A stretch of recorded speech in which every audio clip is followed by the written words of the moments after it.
I'm Managing Director of ISON.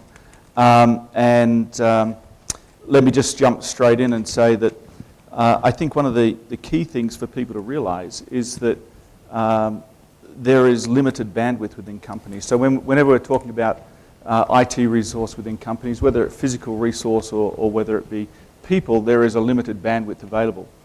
And at the same time, you have more and more data becoming available for people. So this whole concept of big data. So then taking this concept of I have more and more sources, how do I analyze it in a way that the rest of the team can, in fact the whole company can use it in a constructive way so I can understand my business. And then on the other side saying, well, okay, if I have this limited bandwidth, then how do I prioritize that bandwidth? What is my business? How can I, what do I need to do internally? What do I need to do externally?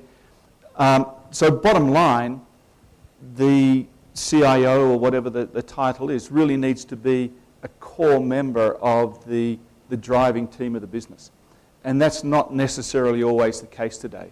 IT is still in a lot of parts seen as almost like a service department to the others, to the finance department, to production, whatever else is out there, delivery organisations, supply chain organisations.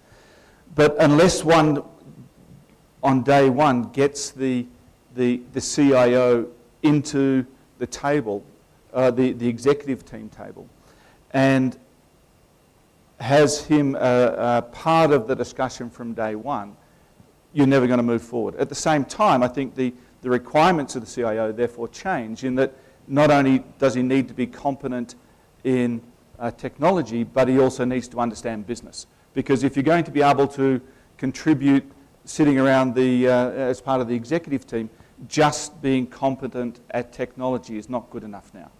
You need to understand business, you need to understand the various the ways, the information that we have available to us, the external sources of information that we could get access to it, and how that can directly impact the business as a whole.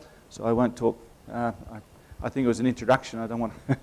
But yeah, so but bottom line, I think that the whole concept of what the CIO is needs to change, and that almost going back to the education that Jim was talking about there, good management does lead to sort of good business, and management, education of the CIO needs to include a large part of business